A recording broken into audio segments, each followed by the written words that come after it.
My name is Francisco. I'm going to start with question one. Hopefully the audio is good. So, first question is in short, how does she challenge the traditional role and expectations within her community in particular? And then her response to childlessness and protection of her sons. So I thought I like the reading was pretty interesting. I think she really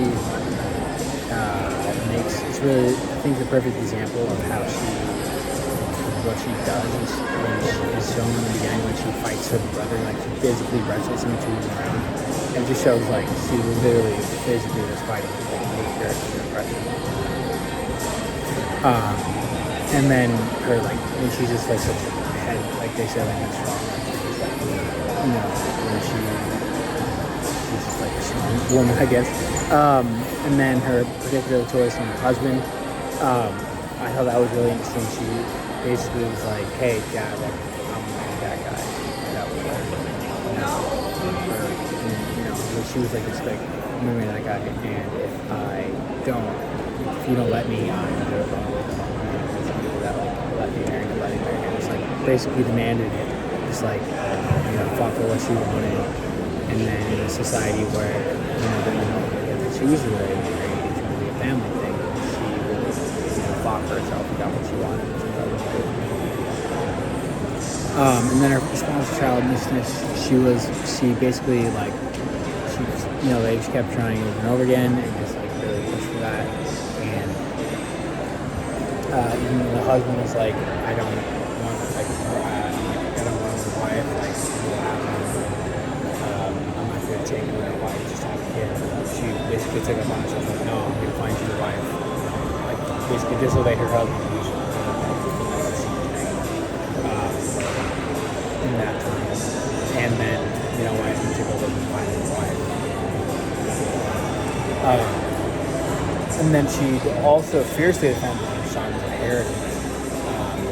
When her husband was going to steal it, she basically went and told the whole village and sang a song, basically walking through the village, telling about the wicked deeds of her I guess it's her did, and then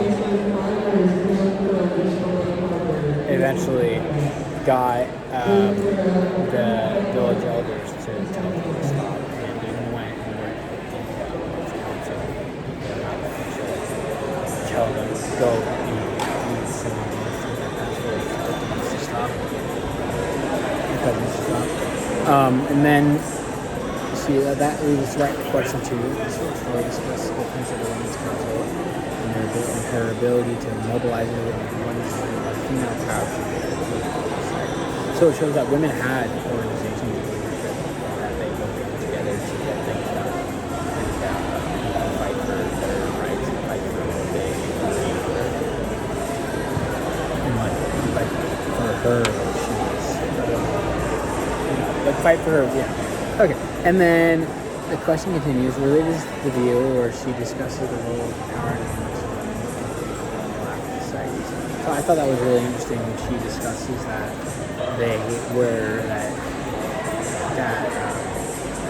power and respect is given by age and not by gender, and that there was in her village there's women who were leaders and who were very important leaders, and that thought of being gendered, like men on the job, women wasn't a thought. It was very interesting.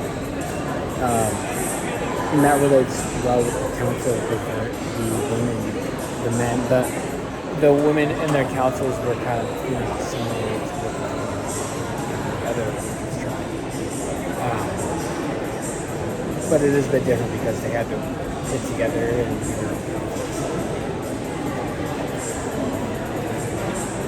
So, and then question 4, find a few quotes to reveal Hannah Jones' attitude towards the African landscape, its resources, and its inhabitants.